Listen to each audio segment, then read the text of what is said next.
Hi, in this video we're going to be looking at A-level trigonometry. You might have seen sine, cos and tan before, but now we're actually going to look at the curves of those functions. So I've got the three of them written up here and I've deliberately drawn them on the same scale. So these curves actually will keep repeating all the way in a positive and negative direction, but I've just shown this scale here for minus 360 degrees up to 360 degrees.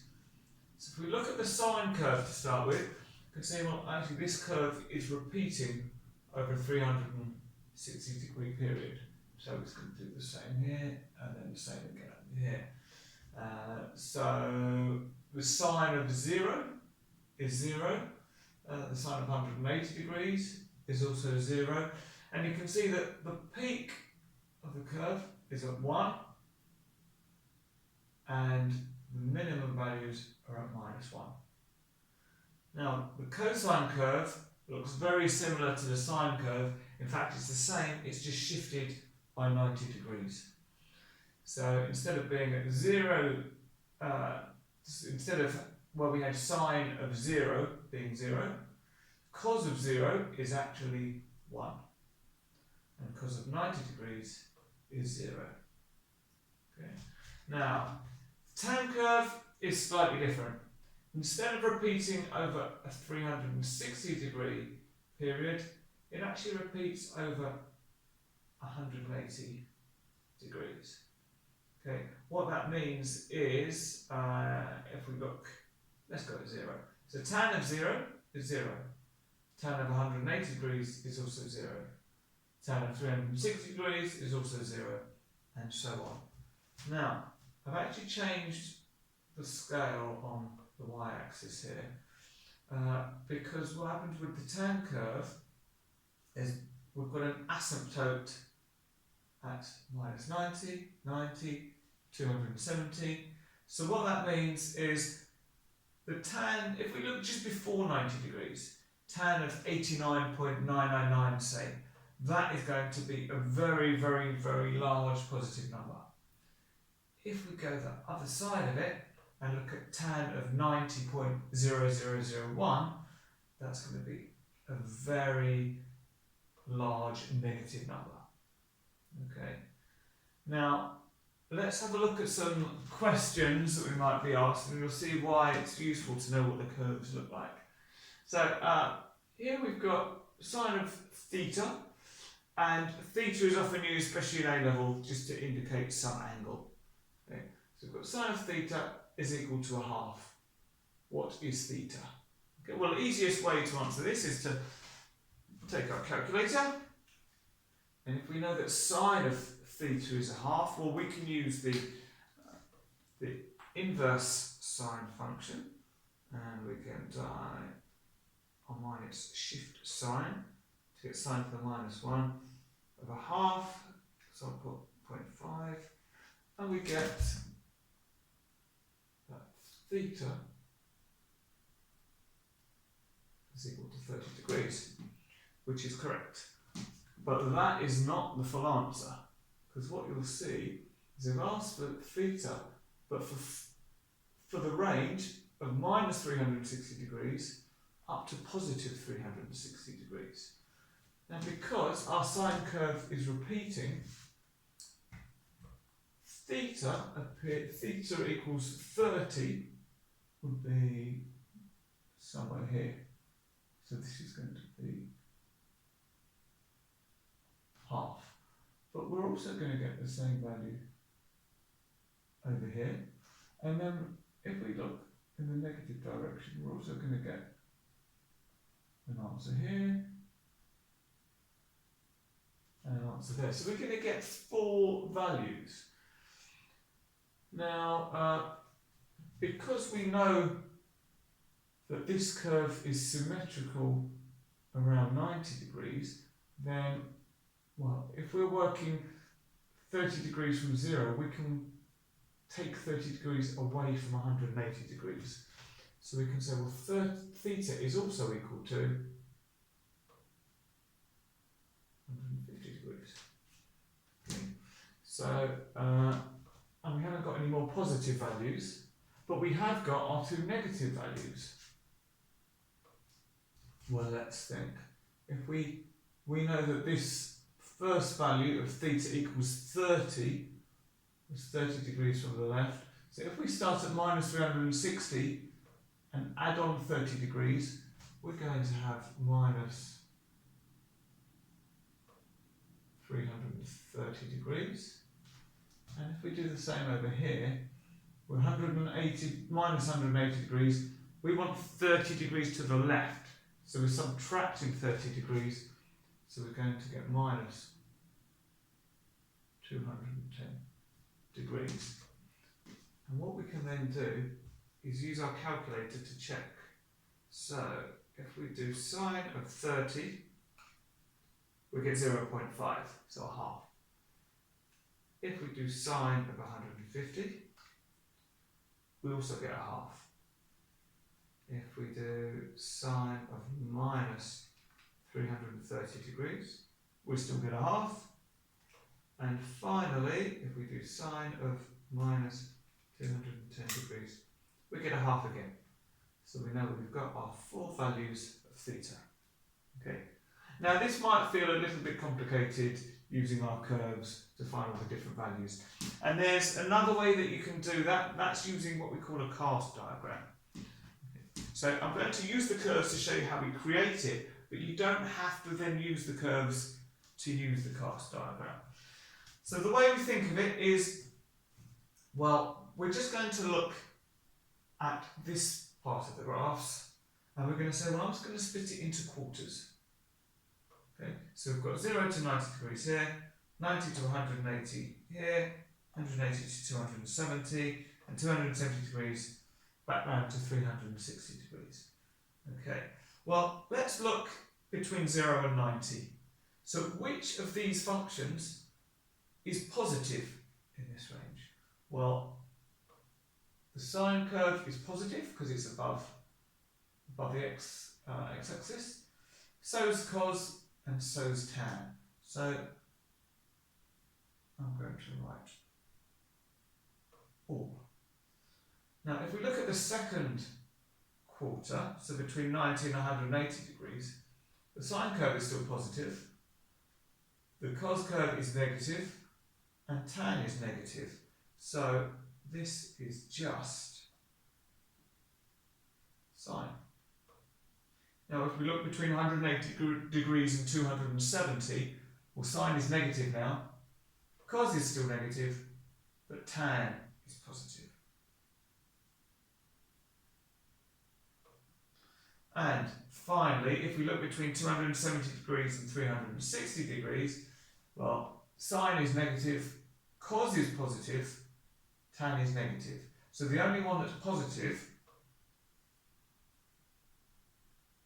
is cos. And if you look at the first letter of these, you'll see it spells cast. You just need to remember that when you're writing this diagram, the C for cos actually starts in the bottom quarter. So the 270 to 360 degree quarter. C-A-S-T. But our angles start with 0 up here. Okay. Now, how can we use the cast diagram to solve these sorts of questions? Okay. Well, we've got another one up here. Find all values of theta, where theta is between minus 360 degrees and plus 360 degrees, for, first of all, tan theta equals root 3. Okay. Now, it might seem a strange value. Don't worry too much why we're using root 3 here, but this will often come up in questions. So, to get one value, to get our starting point, I can do inverse tan of root 3. And I'm getting that is 60 degrees. So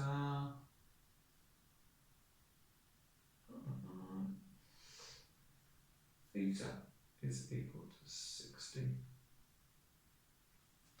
degrees. Okay.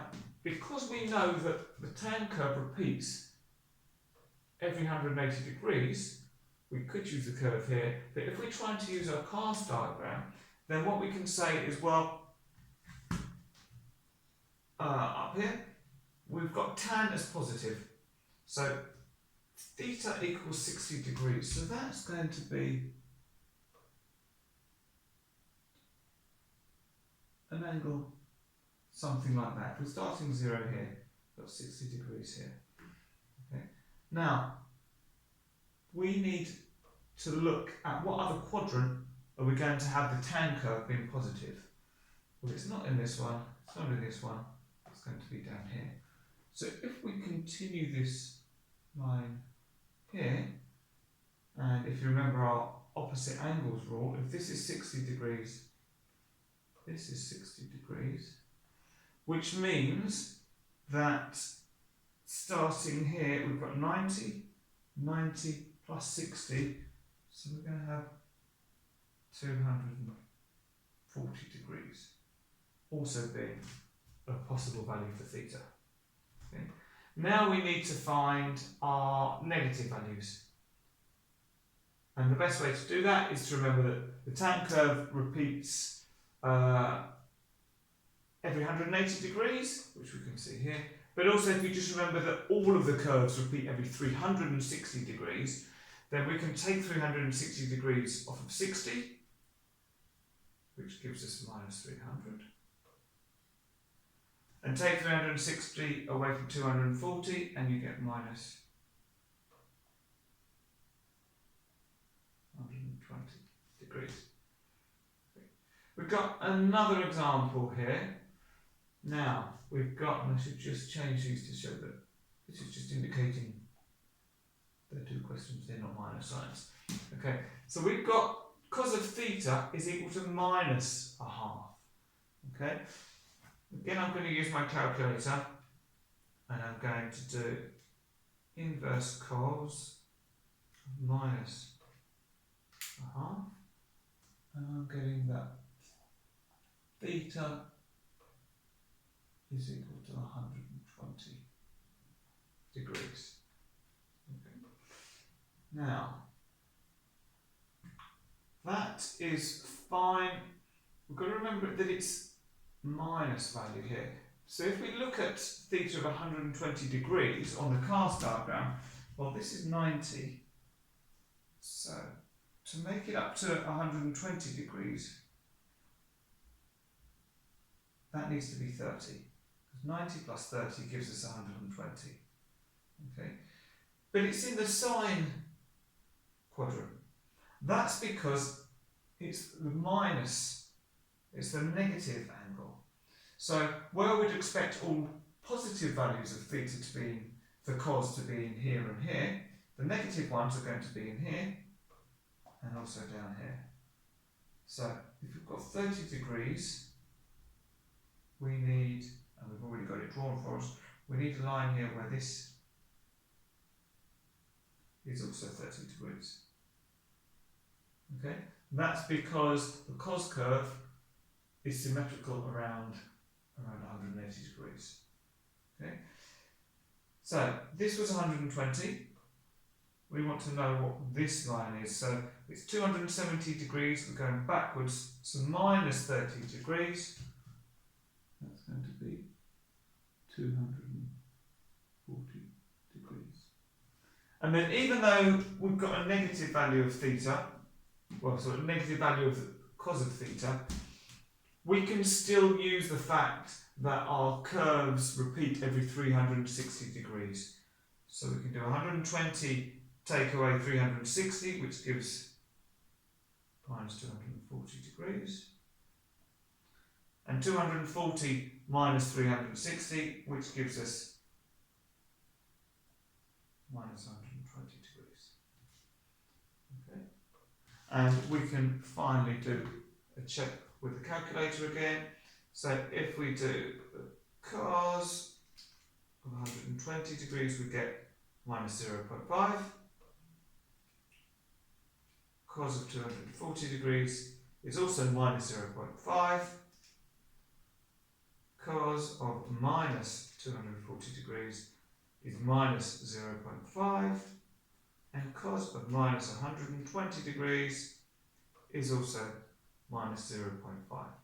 Okay, so with these questions, it's often easy to find one value, but you've just got to remember that you're often going to find more than one. Okay, and you can use the number of marks on offer to give you an idea of how much work you're going to have to do as well. Alright, so here we've had 4 values, but depending on what our range is, you could have more, you could have fewer. Okay, and that's it for trigonometry curves. These should pretty much cover you for the first year of A-level maths or sort of AS level on trigonometry.